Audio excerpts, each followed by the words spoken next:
All right. Hi, everyone. Thank you for joining us today here at the Spotlighting an Author.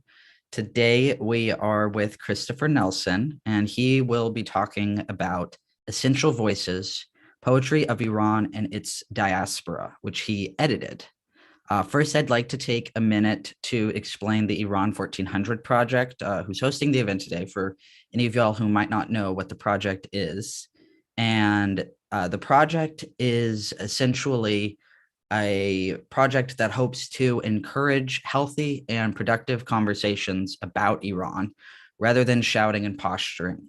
It hopes to make a constructive contribution to understanding Iran and aspires to better interpret Iran's past and its present in order to better understand what the Iranian people themselves would like for Iran's future.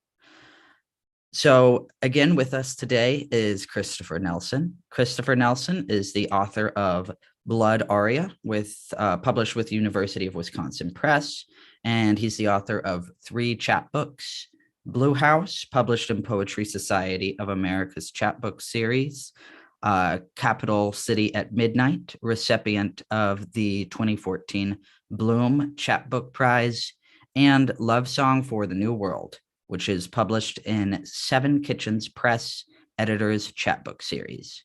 He is also the founder and editor of Green Linden Press and the journal Under a Warm Green Linden, named by Entropy Magazine as one of the best journals of 2017. He is also a 3-time finalist for the CLMP Firecracker Award. We are incredibly honored to have Christopher Nelson with us today. And our communications director, Tabby Anvari, has just a few words to say.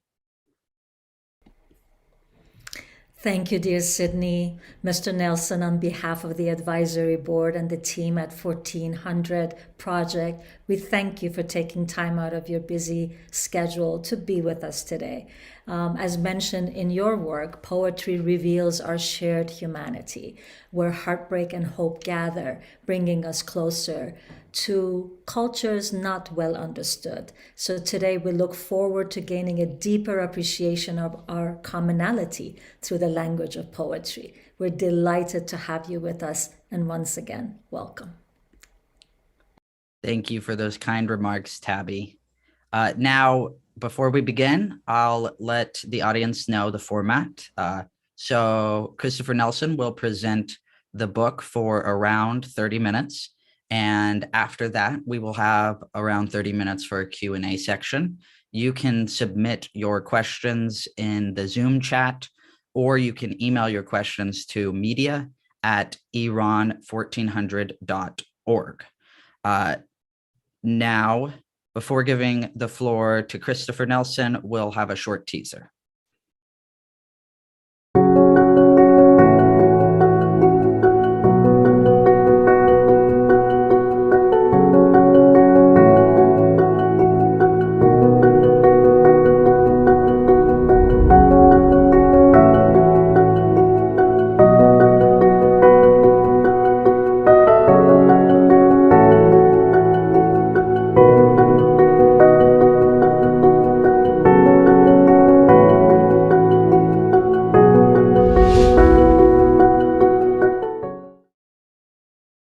Perfect. Christopher, you can begin when ready. Thank you, Sydney, and thank you, Tabby. It's a delight to be with you all today, to be able to share some poetry and talk about this anthology project. It's really an honor. I'm mostly going to share some poems from the book, and I look forward to any questions you might have about the process of the anthology, the intentions of the anthology, or the poets within them. Maybe I'll say a little bit about what led me to the project before jumping into some of the poetry.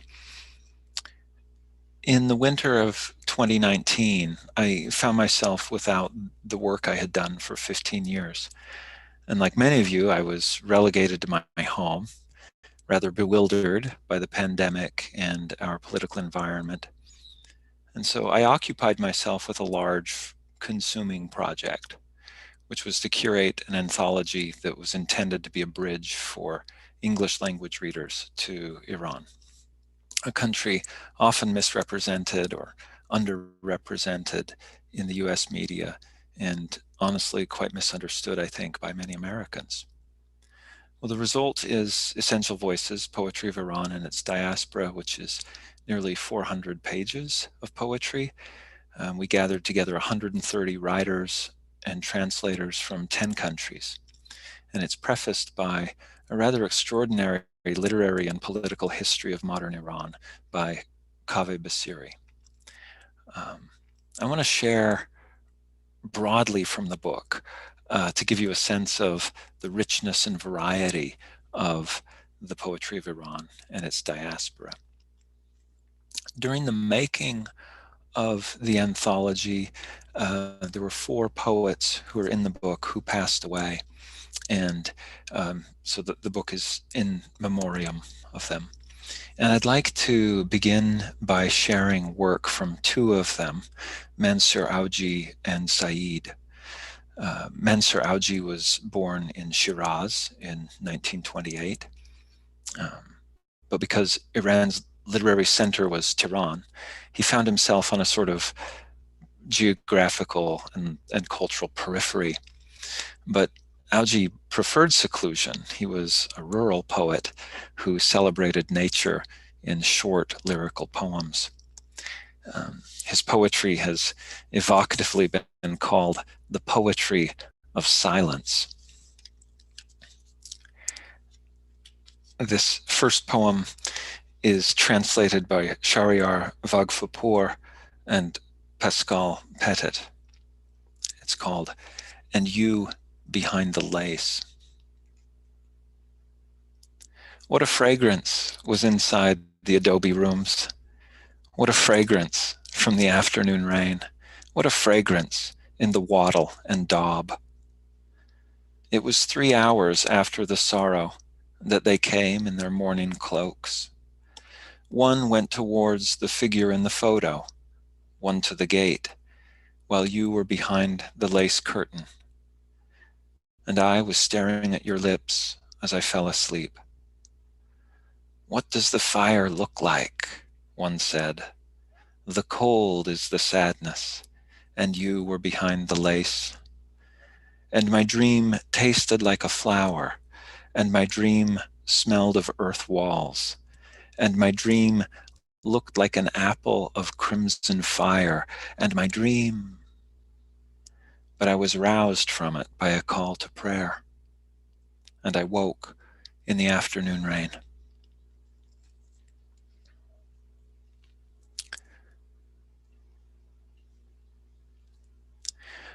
Most of the poems in translation in the book were translated before the book was made, but Greenland and Press was able to commission some of the translations in the anthology, and I'm quite happy about that.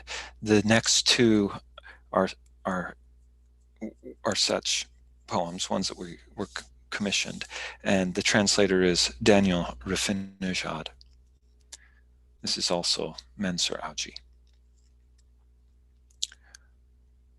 Of my life. What is left of my life save perplexity over my happy share of cherries? This year, I say do not pick them. Let my share be for the doves.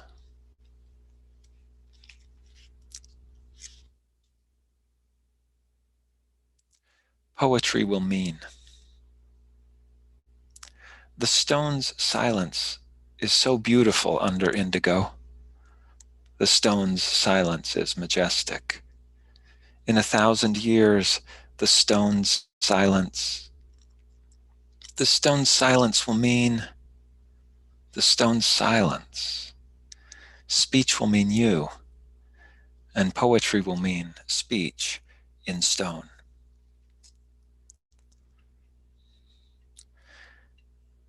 Auji is not a poet that is well represented in English, so I was very excited to include some of his work in the book.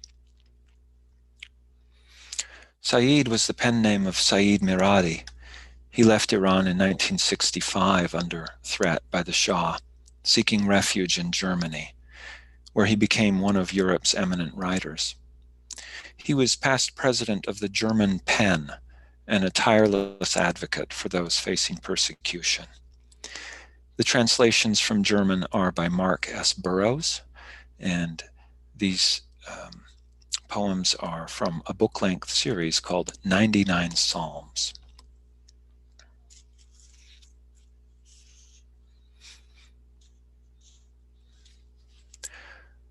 Lord, when you arrive, we'll be light, bread, and water. The table is set, the door ajar.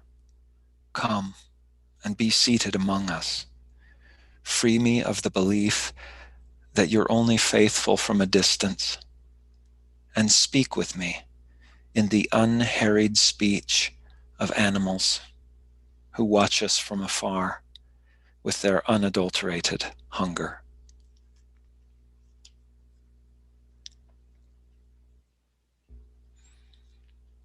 Lord, support me in my plots against sober gods with their meager warmth.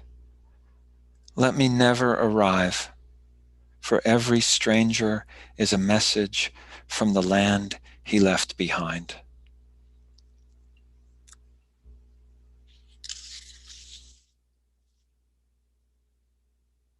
Lord, help my word, because it's been fleeing from my lies for years. Help it attain new illusions, so that it might finally understand that fleeing can also be a dwelling place. Look, Lord, your hands are ready for me, for I don't ask the rose about the meaning of life. Perhaps its task is to bear itself and shine by day.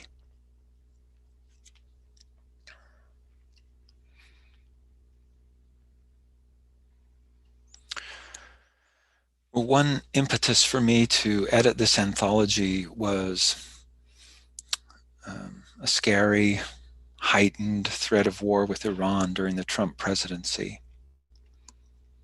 And I think that as an American editor, it's sort of tempting or alluring to focus on the sensational, like war and revolution and its horrors. And while those events are certainly represented in the book, certainly they're an important aspect of recent Iranian history, I hope that the book also showcases a poetry that extends beyond the political and into our shared humanity. That being said, with the Russian invasion of Ukraine, with Syria, with Yemen, the list goes on. War is on everyone's mind. And the current conversations, I think, about war sound a lot like the old conversations about war. And I want to focus for a few minutes on the work of two poets, one Iranian and one Iranian American, who take the subject of war head on. Gurus Abdumalekian is the author of 6 poetry collections, most recently, Lean Against This Late Hour. He's a recipient of the Karnama Poetry Book of the Year Award and winner of the Iranian Youth Poetry Book Prize.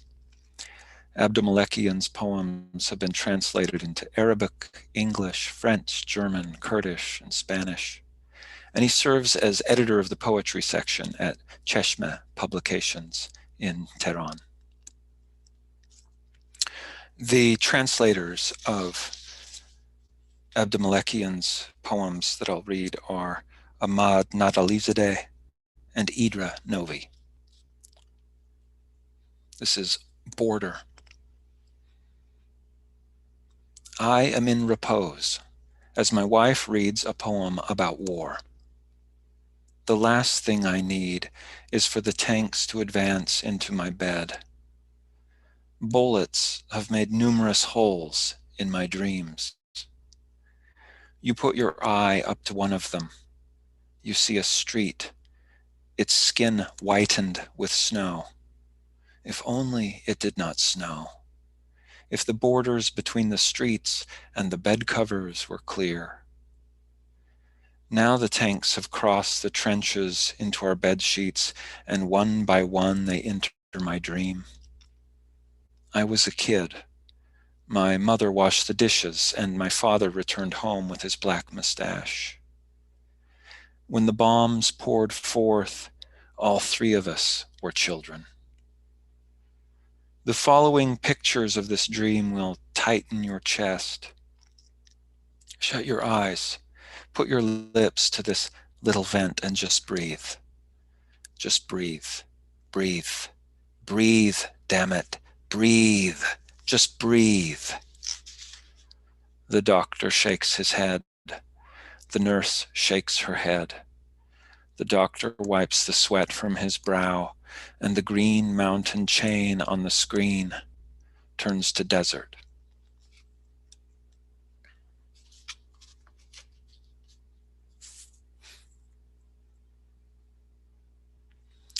Long exposure. Even after letting go of the last bird, I hesitate. There is something in this empty cage that never gets released.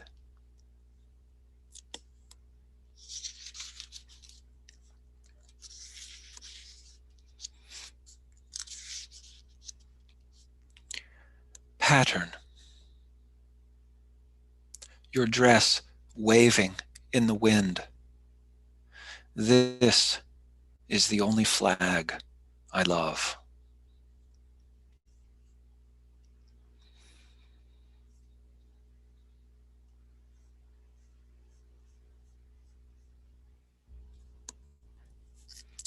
Solmaz Sharif was born in Istanbul to Iranian parents.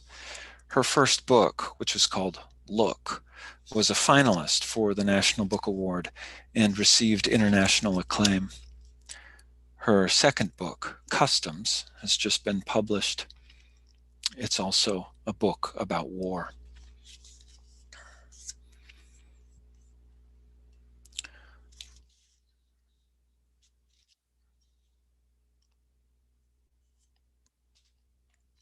This is called Drone.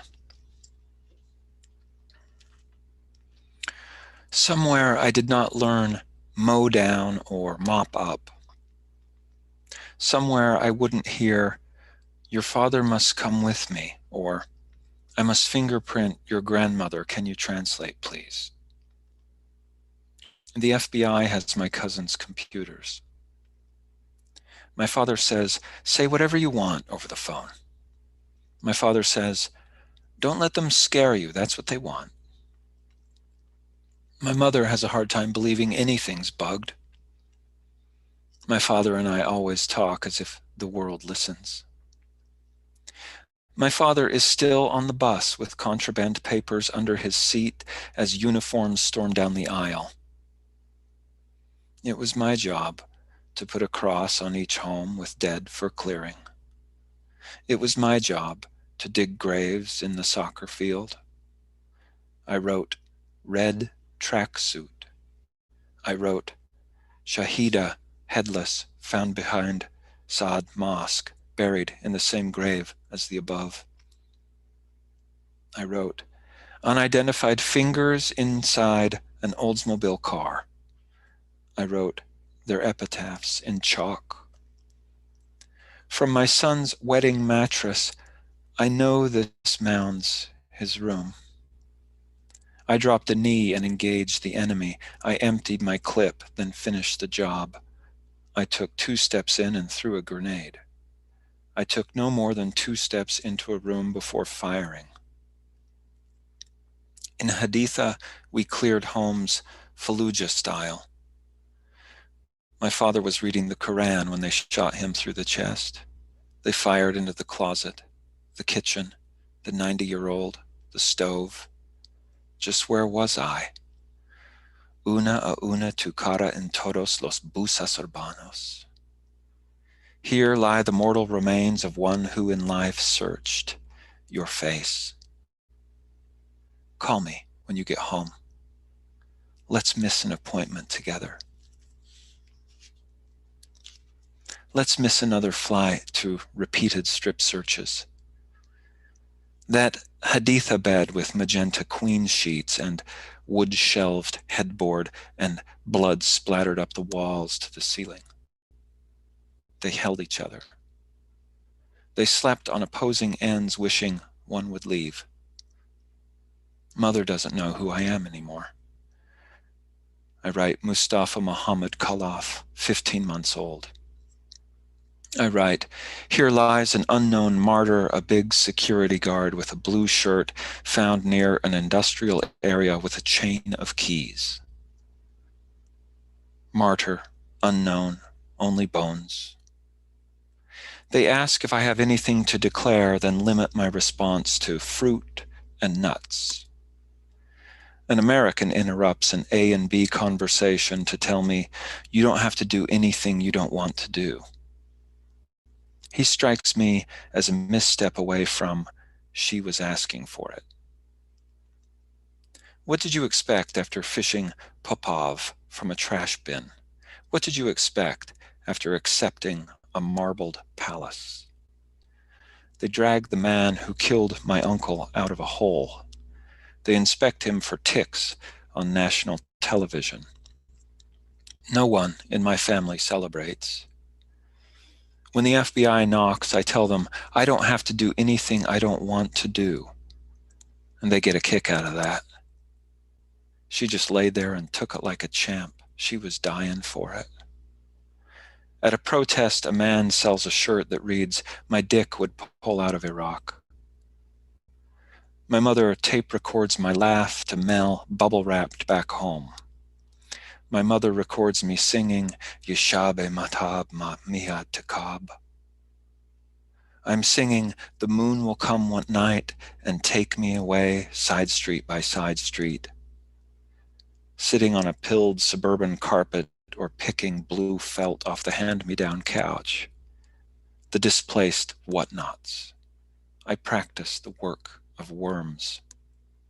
How much I can wear away with no one watching.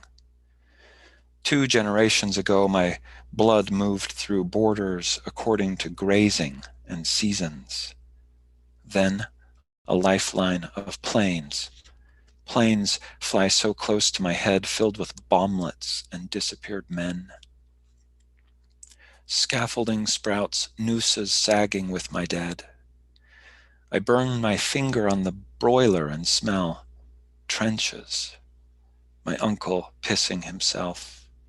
Shopping bags are legs. There is half a head in the gutter. I say, hello, NSA, when I place a call. Somewhere a file details my sexual habits. Some tribunal may read it all back to me. Gosorki, I know the cell they will put me in. They put me onto a crooked pile of others to rot. Is this what happens to a brain born into war? A city of broken teeth, the thuds of falling. We have learned to sing a child calm in a bomb shelter. I'm singing to her still.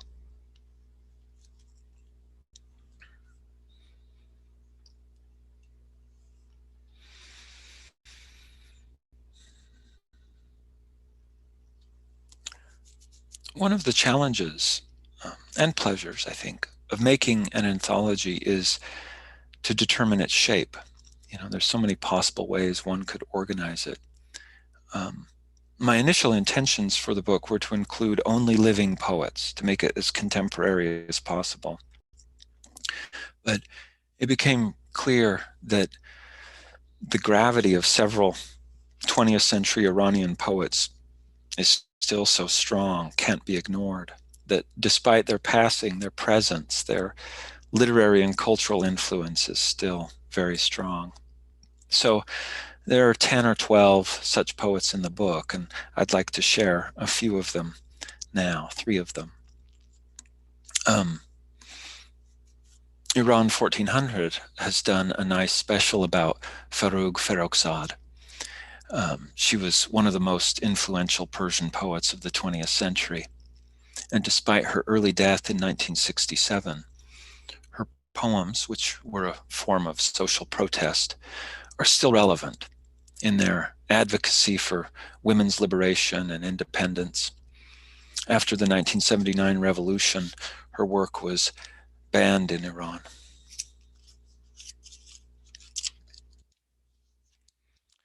The translator of this poem by Farrukh is Arash Sadinia. Friday. Friday silent. Friday abandoned. Friday like alleys derelict. Dismal. Friday of thoughts, idle and ill. Friday, a long, baleful yawn. Friday without prospect. Friday of surrender. House empty, house bleak, house shut to the onslaught of youth, house of gloom and visions of the sun, house of loneliness and prophecy and doubt, house of curtains, books, cupboards, pictures. Ah, how quiet and proud my life passed, a lonely brook, in the heart of these silent abandoned Fridays, in the heart of these empty bleak houses. Ah, how quiet and proud it passed.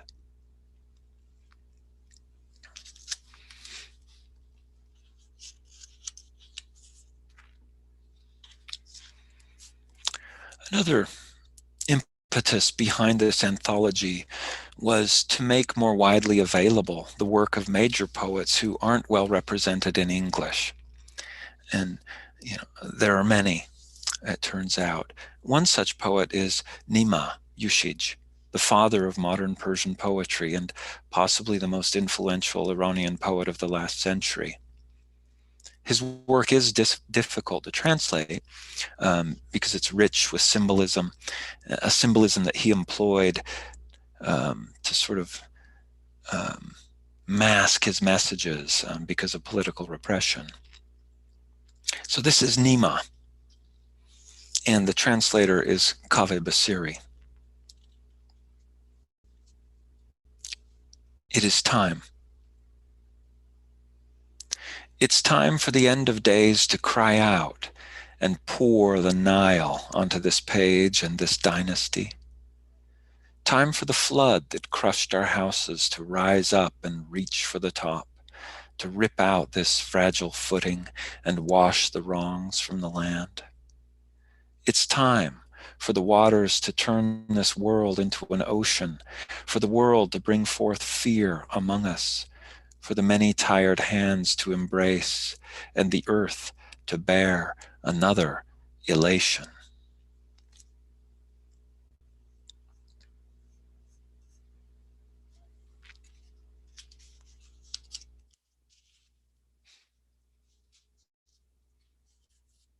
Ahmad Shamlou is among the most celebrated figures of contemporary Iranian literature.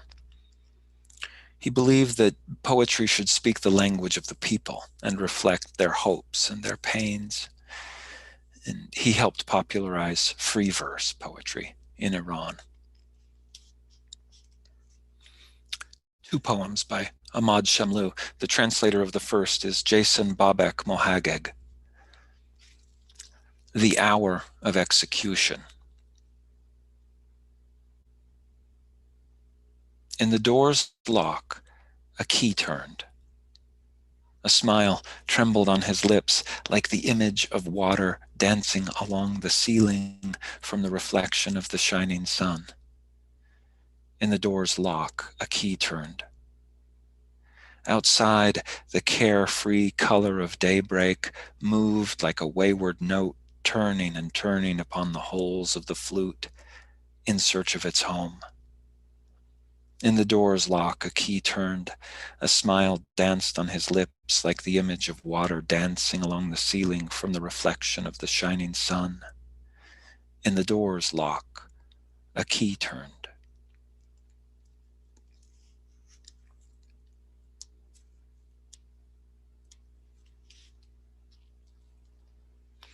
The translator of this next poem is Nilüfer Talebi.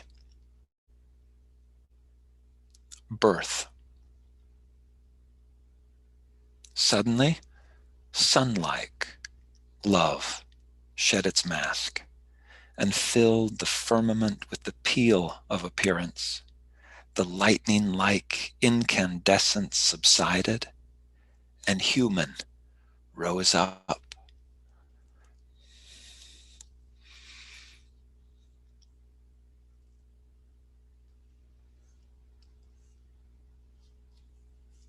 Semin Behbahani, often called the lioness of Iran, was a voice against gender discrimination, domestic violence, poverty, oppression, and war. But instead of writing in modern forms, as many leading poets had done, she often employed a traditional form, the ghazal.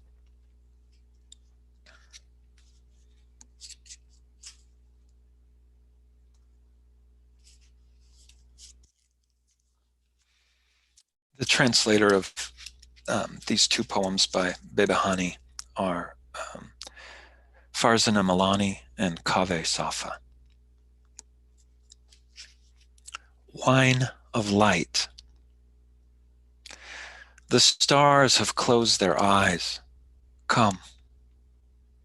The wine of light flows through the veins of the night. Come.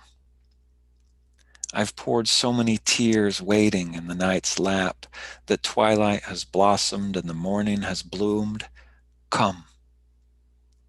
In my mind's sky, your memory etches lines of gold like a shooting star. Come.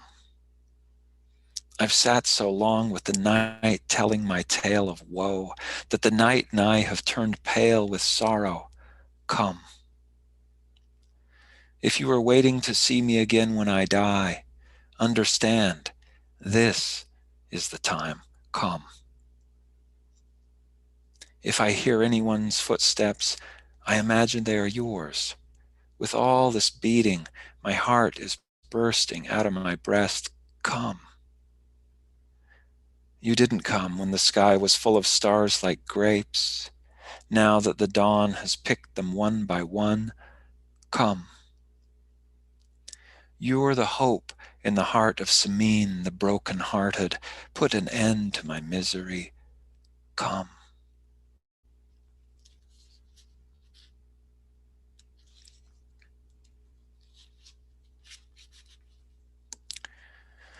Workshop. These eyes made of glass, who made them? These eyes without expectation, on whose path are they fixed? This army of figurines with the silence of death left behind in the workshop, whose souvenirs are they? Look at these wind-up toys merrily dancing. Around whose axis do they spin? These paper boats made by childish hands, what breeze do they await? From what land? These cardboard horsemen mouthing epics, whom do they seek in battle? These medals they wear, these lifeless wooden figures, of what glories do they boast? The hearts of the children of the city, waiting to be molded like sculpture's clay, whose hands do they await to mold them? The moss covering these humble ruins, whose springtime rapture has made them grow? In the light of your lamps, there are nothing but lies. For whom does my true sun hold a mirror?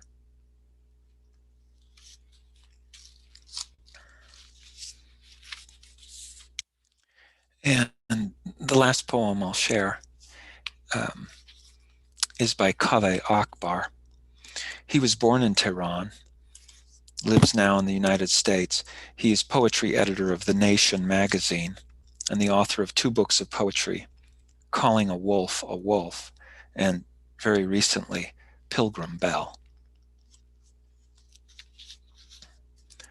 Soot.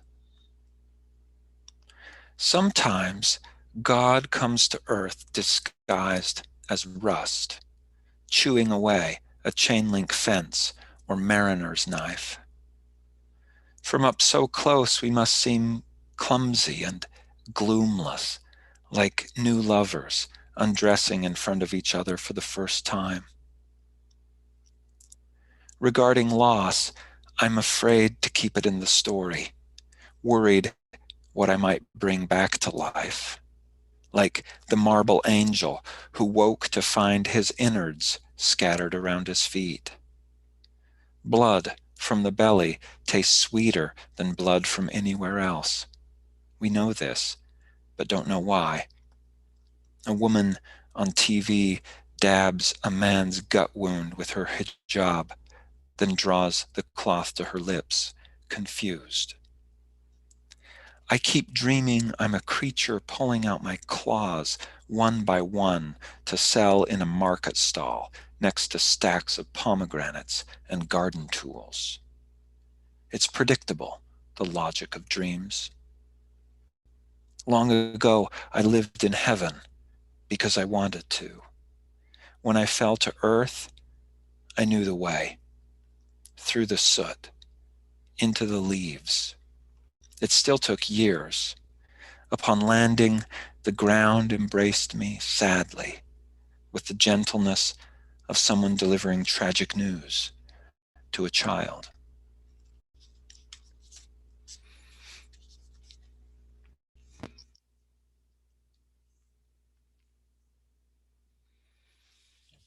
Thank you so much, Christopher, for that lovely reading. Very, very intense poems, which definitely provoked a lot of thought and really give you the time to reflect on the poems and see what kind of emotions that brings up in you. I definitely felt that, and I felt that when I read the book as well. They're just good poems for reading and then sitting on and thinking about before even moving to the next poem. You want to make sure you digest the first. So thank you very much for reading those and sharing with those in the audience here today. So I'd like to remind those in the audience and as well as those watching from YouTube that you can either comment your questions or you can email them to media@iran1400.org. Uh, while y'all do that, I would like to start with one of my own questions. So, in the introduction of the anthology, Kaveh Basiri writes that one of the earliest debates about the thematic and formal changes for a poem to be considered truly modern occurred between Rafat and Bahar in 1918. Bahar argued that poets should draw on the literary heritage of classical Persian poetry in order to write from a solid foundation that could evolve over time. Rafat called for a radical break from tradition and its existing forms. What does it mean for a poem to be modern? And is this debate specific to Iranian poetry, or does this debate exist within a wider scope in poetries from all over the world? Oh, thank you for that great question, and thanks for digging into Kaveh's introduction, which is really quite rich. I think it's about 40 pages long, and when I asked him to write the intro, I certainly didn't ask for 40 pages. I'm very happy with it, but I think he felt like, once you open up this door, there's so much to examine and to say. It's certainly a conversation, an argument, an inquiry, an experimentation that exists, I think, in all poetries from all cultures. There's always a tension between the past and the present in terms of, what should a poem do? What can a poem do? How can we make it new? That was Ezra Pound, famous American poet and critic. That was sort of his dictum that helped propel the modernists writing in English. make it new. How do you make it new for an art form that's been around for thousands of years? But certainly in the context of Iranian poetry, I'm glad that I read one of Nima's poems, because he's considered the father of modern Persian poetry because of his the way in which he departed from traditional forms. That's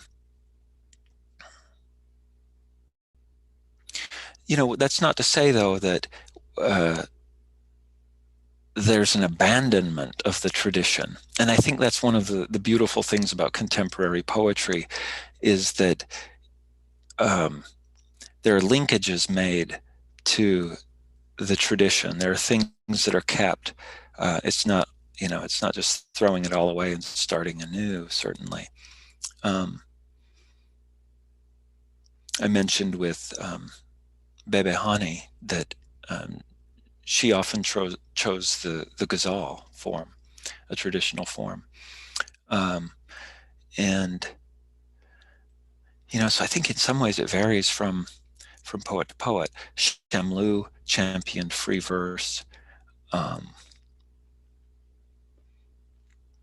It was recently the birthday of W.H. Auden, one of the great American poets, who wrote in verse, often in traditional forms. And he couldn't imagine, why you would cast off the constraints of things like, meter or rhyme. Like, he found a sort of, he was liberated from the tyranny of the ego to a degree by what a traditional form would impose upon him and the constraints that it would impose. How he was paradoxically freed as a writer. And so these questions about what makes a poem modern and how should contemporary writers approach the art, there's sort of an ongoing tension. One of the things that I loved to see in the curating of this anthology was the extraordinary range of work being done by Iranian writers and Iranian diaspora writers. I think, you can sit down with the book and sort of thumb through at random, and it's hard to pigeonhole any of it. It's hard to make any generalizing claims that this is what we're doing now in poetry, because there's so much happening, and I'm excited by that richness. Thank you for that insightful answer. To kind of piggyback off of that, you also talked about this in the intro that you wrote. So I'll say, like, I am not Iranian, and the only poetry I've been exposed to, because I am not I'm definitely not looking at poetry as often as you are. We'll put it like that. But you wrote that there's definitely a way for Americans don't understand quite the intensity that poetry is felt and in Iran and experienced and a part of the lifestyle and culture. So when I was reading Basiri's introduction, he also talked about how there seemed to be like a conflict, and you mentioned this as well, when someone would go out of the pattern that people are used to writing this poetry in. I feel like nowadays, at least here in the US, we see all different kinds of forms of poetry, but I'm also not nearly as active into poetry. Is this still going on in Iran, that there's sort of like people thinking that you should stay in these parameters? Is that an Iran thing? Is that a specific to poetry in general? And is it still something that's happening in today's age, or is this more was this more common in the 20th century? Let me know if I need to clarify any of that. No, I think it's a good question. Um, you know, I, I think it's a tension that's always going on, though. I you know I, Tension might be too strong of a word. I mean, here in the United States, certainly people just sort of they find their aesthetic bent or what they're interested in, and they go with it. And you know, if readers don't like that style, they just don't read it. You know, there's no battles happening because of it. Um, and I think you see that in contemporary Iranian poetry too. Certainly, there are writers who embrace traditional forms and are more conventional, and there are writers, I think, like Garus Abdumalekian, whom I read, um, that are, um, that it feels very much in the free verse style of what we've kind of come to expect in modern American poetry. Mhm. Thank you.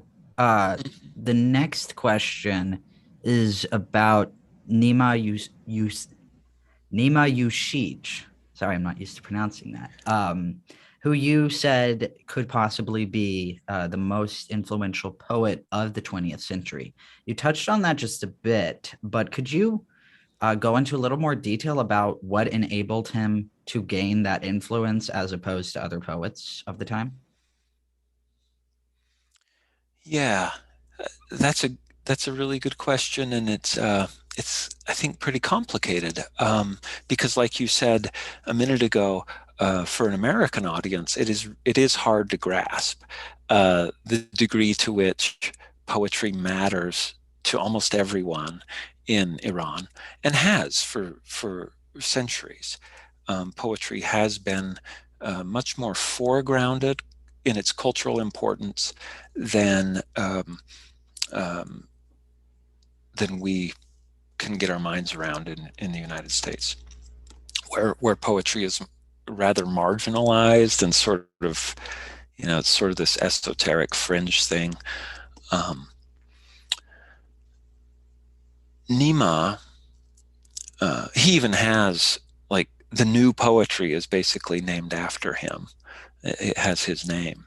Um, so his importance isn't in dispute.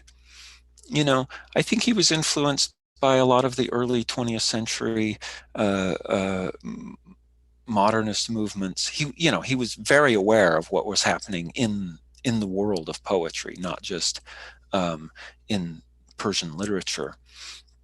And he was probably influenced by other modernist movements. Um,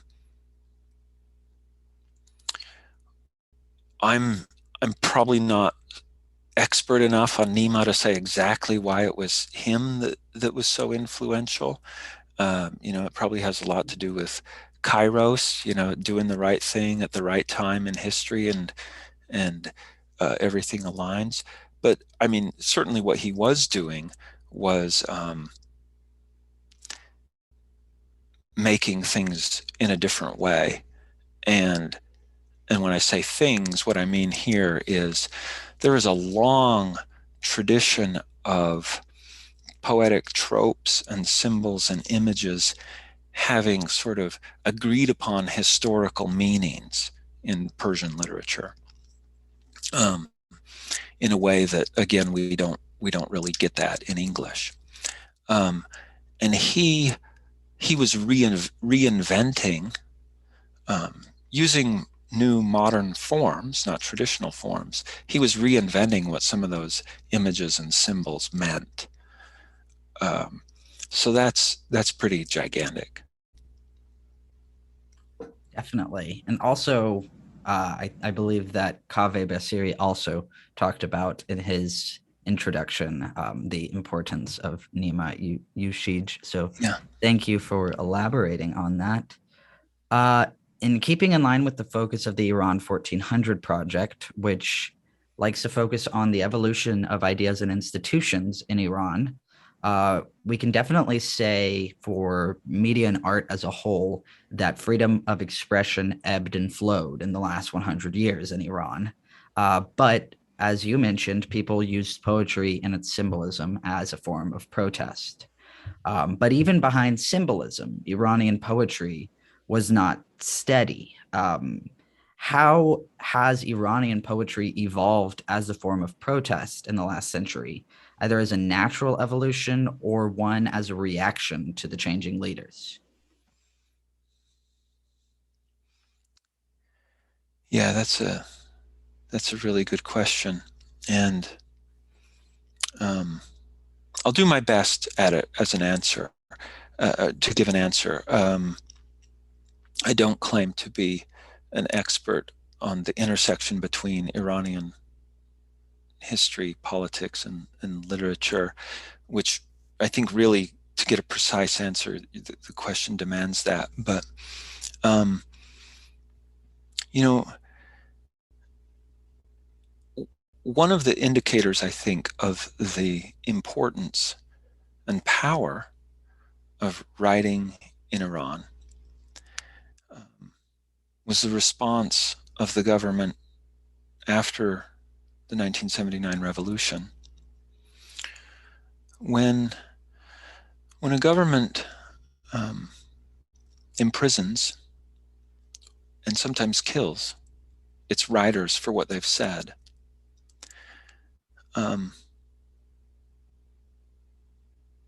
it's a pretty clear indication that there is a threat. There's a power that those writers have in their ability to communicate ideas that is challenging to those institutions, to those forces in power.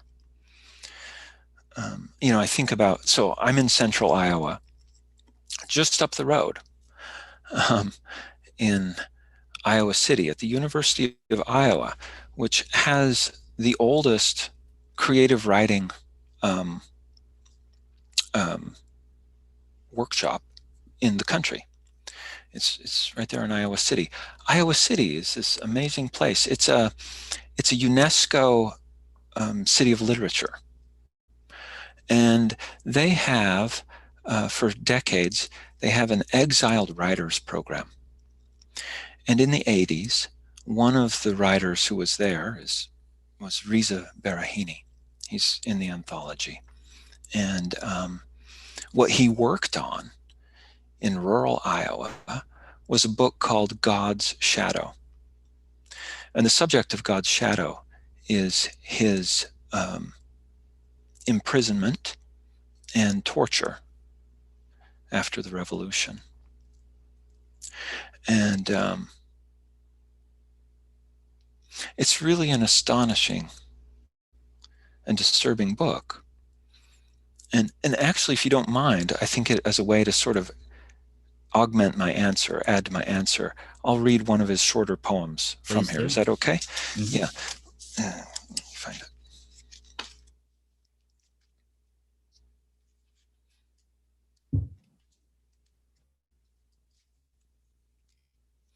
Now, Reza Berahini wrote an awful lot, and he's still alive. He wrote about a lot of things in a lot of different modes, but this one gives a sense of his experience as a writer in a society that went through a tremendous upheaval, and as a result, some people, some writers, suffered. This is called Metamorphosis.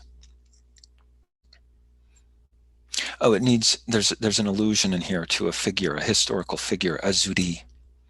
He was one of the quote unquote doctors in the prison. He was one of the head torturers. Metamorphosis.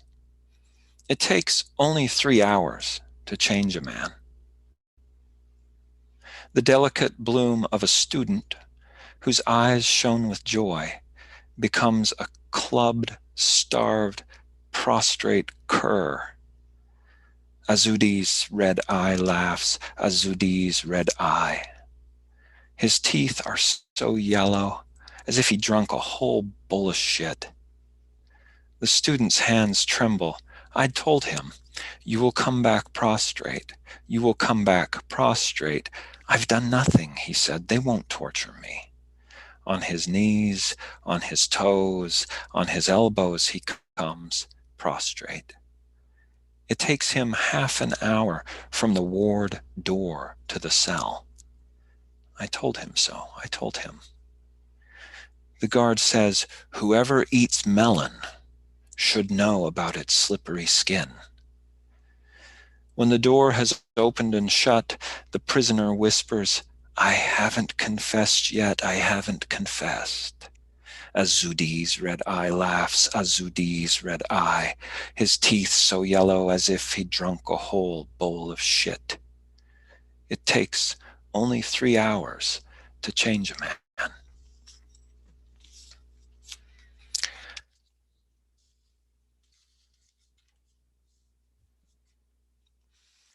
I mentioned also that after the revolution, Farrugh's poetry was officially banned.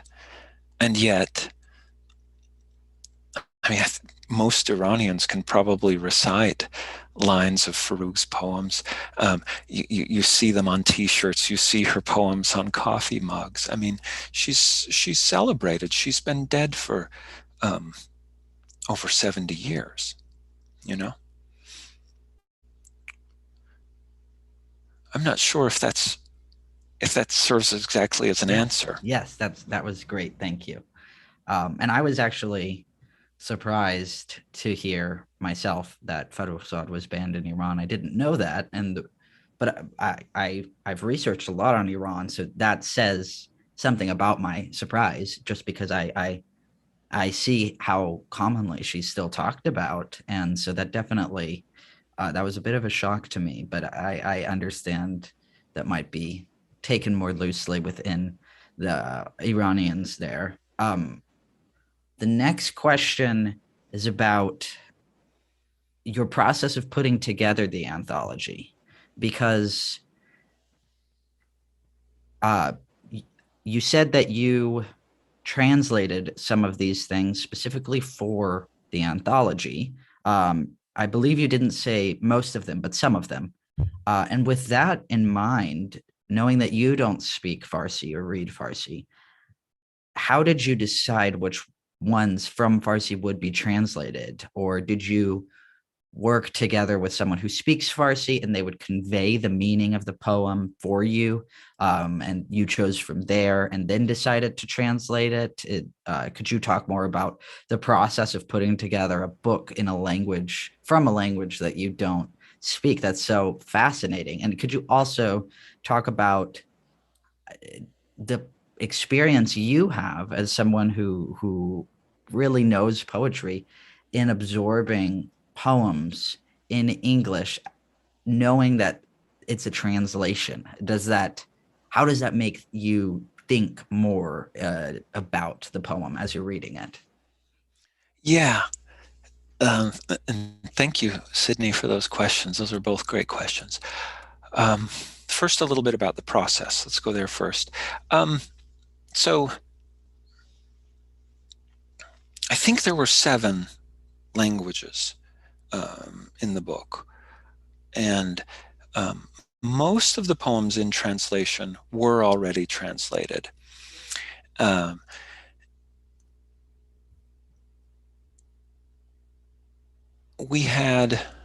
were 2 ways of gathering material for the book. The first way was I would solicit work from poets or translators. I guess 3 ways. Sorry, 3 ways. And most of the poems probably came through that way of me reaching out to poets I wanted to include, or translators who's worked with certain poets I wanted to include. Another way was an open reading period where I advertised that we were making this anthology and asked for poets of, that were Iranian or of the Iranian diaspora, however they interpreted that, to send work. And then thirdly, with some of the poets who had either passed away or who were not accessible in Iran, I reached out to the publishers and secured reprint permissions from the publisher. So those are the three ways we got poems for the anthology. Yeah, I don't speak Farsi, and I understand that it could bring up some skepticism as to why am I the editor then of a project like this. Well, my intention of the book is to make a bridge for English language readers to the poetry of Iran. And I can bring my expertise of 20 plus years as an editor to that. But I have to recognize what are my shortcomings. Where do I need assistance with that? And like your question asks or gets at, I need assistance when it comes to vetting the translations. And there were several people, poets and translators and scholars who helped with that, and I acknowledge them in my preface. When the poems had already been published, a translated poem had already been published, I didn't have much concern if it was published, say, in an acclaimed collection by an acclaimed translator. I didn't really have trouble with trusting the veracity of the work, the quality of the translation, and that honestly was mostly the case. But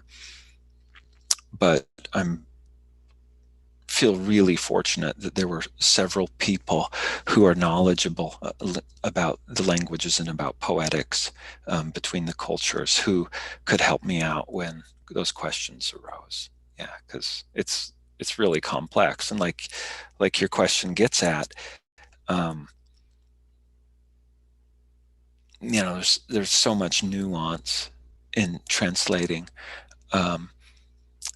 that there's just some things I think are impossible to convey or very difficult to convey, and that is actually one of the reasons I believe that Nima isn't well translated into English. It's just so hard to do, so hard to convey some of those meanings that are rooted in a literary history that reaches back, that is totally different from English literary history and its symbolism and its references.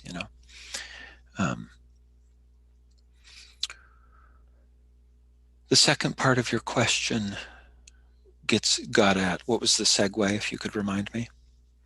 So I wanted to know if your process for understanding translated poems, like your immediate thoughts as you're digesting them, how does that differ from poems that are written in English? And I'm not just talking here about like the technicalities of the translation or if it's accurate or not, talking about your own like personal experience in digesting it.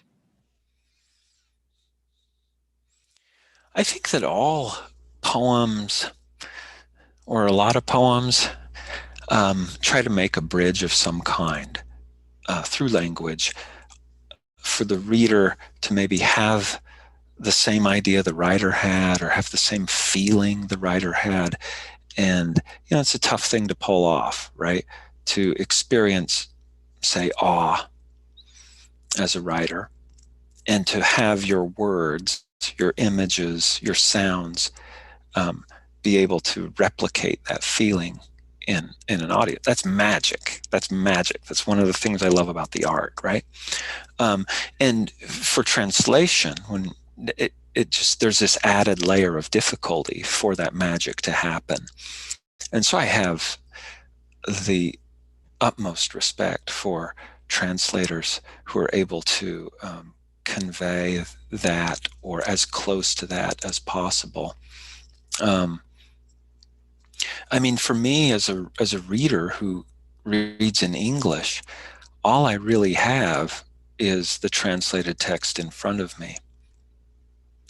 And so my whole experience of that, the original text, the original poet's intentions come through, of course, are dependent upon the translator.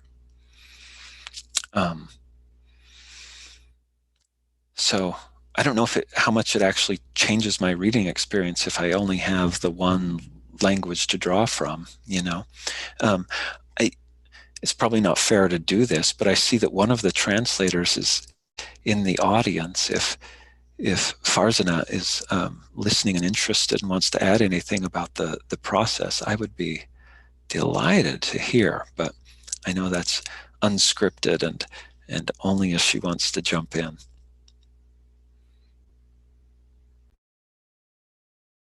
Let's see. If she does want to jump in, we could be able to display her video response to that, or she can just read something of the chat.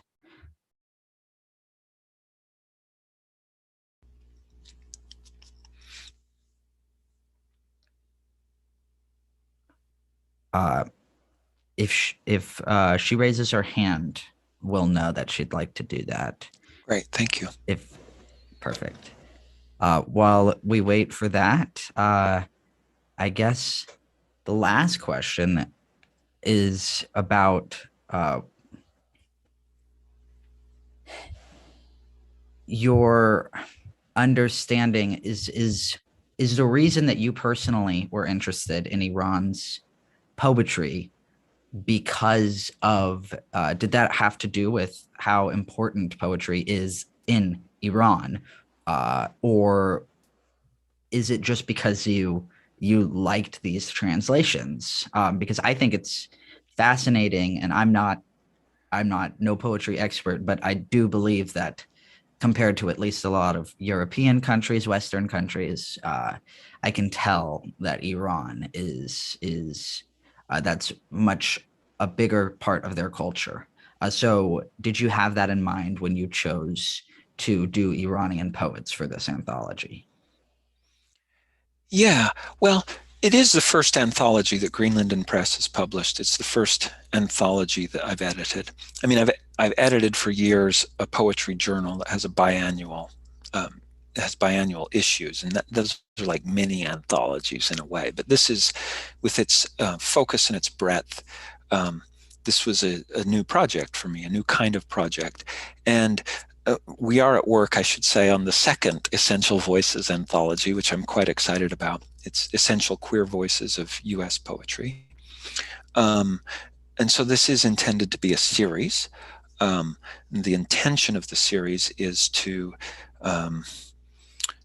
make less insular, less isolated, and more accessible the various poetries of the world. It's a big goal, right? But one has to start somewhere.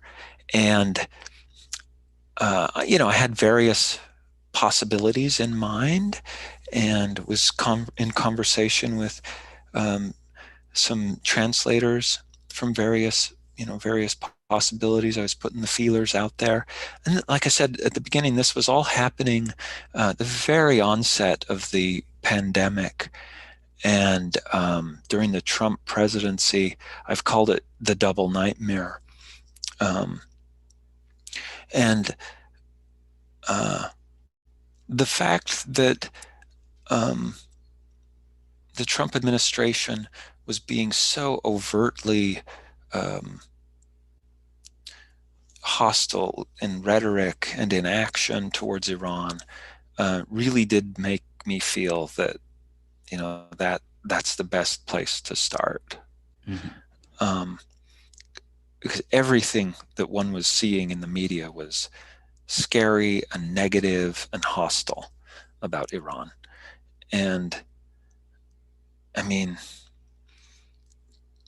poetry, I think, has the ability, possibly all art has the ability to reveal our shared humanity. I mean, that's sort of its superpower, And I think poets are especially attuned to empathy and human truths and candor. And, who else, who better to provide a fuller, more crystalline view of Iran than the poets? And so this is where I was coming from. And I was more excited about that possibility than I was daunted by what I knew would be the difficulty of the project. And so I went with it. Perfect. Thank you so much. I think Farzaneh might be maybe not at the computer right now. We haven't received a response, but we can wrap things up now unless anyone else has a question. If not, I'd like to thank Christopher Nelson one more time for being here today. If you enjoyed the discussion, please do check out the book, Essential Voices, Poetry of Iran and Its Diaspora. It's by Green Linden Press. You can get it off the website. If you enjoyed today's event, we have two other spotlighting and author events coming up.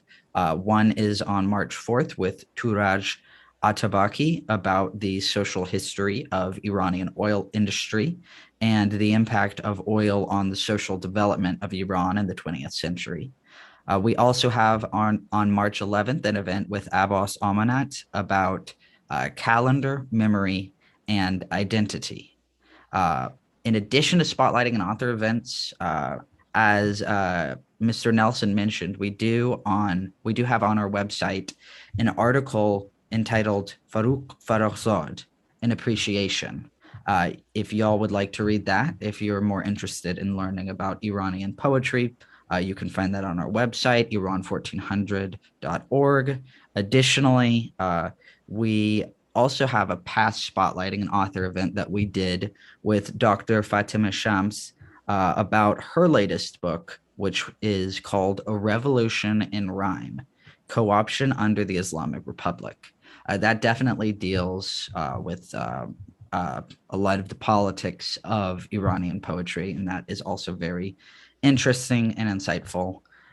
Lastly, you can check out Iran 1400 project at iran1400.org. We have content in English and Farsi, articles, videos, podcasts, and events like the one that you are watching right now. And these are usually about ideas and institutions such as modernity, identity, education, fine arts, and the women's movement in Iran, and much more. You can also find us on social media, Instagram, Twitter, Facebook at Iran 1400 Project.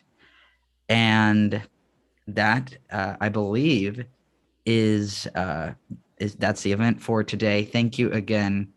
Please buy Essential Voices at Green Linden Press if you enjoyed the event, and thanks for being with us, Mr. Nelson. Thank you so much, Sydney. It was a real pleasure.